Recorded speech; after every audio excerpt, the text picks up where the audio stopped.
साथियों, हरिओम। मैं ज्योतिषी रामचरण वर्मा हूं। हमारे YouTube चैनल ज्योतिषी रामचरण वर्मा में आपका स्वागत है। अब हम ज्योतिष शास्त्र में राशियों के बारे में चर्चा करेंगे। काल पुरुष के अंग में सारी राशियां हैं। ये 12 राशियां कौन कौन हैं? मेष, वृक, मिथुन, कर्क, सिंह, कन्या, तुला, वृश्चिक, धन, मकर, कुंभ, मीन। ये 12 राशियां हैं। इन राशियों को भाव भी कहते हैं और घर भी कहते हैं। घर अबदल होता है। राशियां बदलती हैं लेकिन घर नहीं बदलता है। ये घर अबदल है। प्रथम घर को तन भाव,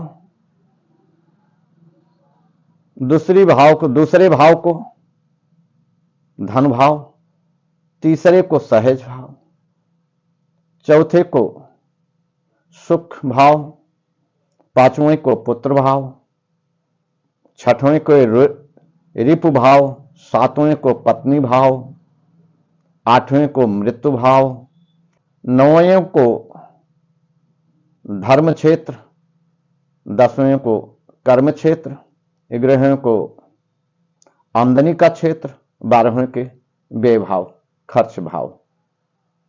यह बताया गया है। इन राशियों के मालिक कौन कौन है? अब इसका सारे ग्रहों के राजा सूर्य है और रानी चंद्रमा है। सूर्य और चंद्रमा ने आपस में विचार किया कि आइए हम इन राशियों को सबका घर अलग अलग दे दें, मालिक बना दें। सूर्य ने अपना 5वां स्थान लिया, सिंह राशि को लिया। चंद्रमा ने चौथी राशि को लिया। बाकी सारी राशियों को सारे ग्रहों में बांट दिया। सूर्य और चंद्रमा अपना अगल बगल का घर ले लिए, 5वां घर और चौथा घर। प्रथम घर का मालिक मेष है।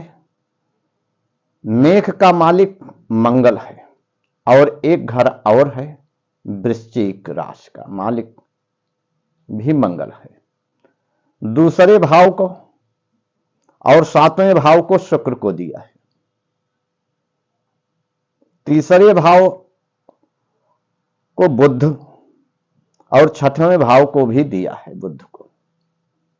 चौथे भाव को महारानी चंद्रमा ने स्वयं ही अपना लिया और 5वें भाव को सूर्य ने अपना घर बनाया। 9वें भाव का मालिक बृहस्पति है और 12वें भाव का भी है, बृहस्पति है। 10वां और 11वां भाव को शनि को दिया गया। ये 7 ग्रह हैं। यह तारासर होरा शास्त्र में यह केवल 7 ही ग्रह दिखाई गई। 7वें ग्रहों का मालिकाना हक सूर्य और चंद्रमा ने सबको बांट दिया है। सबका 2-2 घर दिया है और स्वयं को अपना एक ही घर लिया है। राहु और केतु का कोई स्थान नहीं है। राहु और केतु ये छाया ग्रह हैं।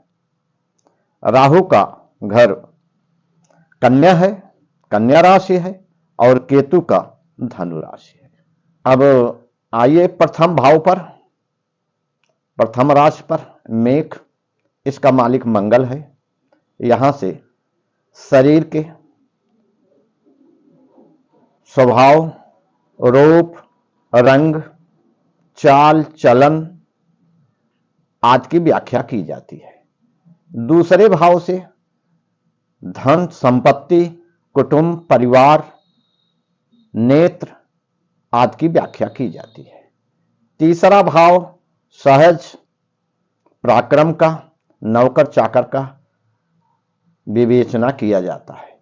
चतुर्थ स्थान सुख का है।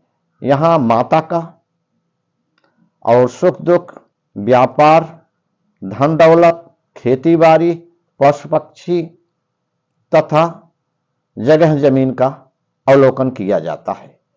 5वां भाव पुत्र का है, शिक्षा का है। यहां पुत्र और शिक्षा संबंधी यहां से विचार किया जाता है। 6वां भाव ऋप का है, यहां से शत्रु, रोग, झगड़ा झंझट, लड़ाई, कर्ज, जेल यात्रा आदि का विचार किया जाता है। 7वां भाव पत्नी क्षेत्र का, अगर पुरुष की कुंडली है तो पत्नी क्षेत्र बनेगा, अगर लड़की की कुंडली है तो वह पति का क्षेत्र होगा। यहां से पति के बारे में या पत्नी के बारे में, उनके गुण दोष और स्वभाव, उसकी क्रिया प्रतिक्रिया का विचार किया जाएगा। 8वां भाव मृत्यु का है, यहां से विदेश यात्रा और मृत्यु संबंधी, दुर्घटना संबंधी आदि का विचार किया जाता है।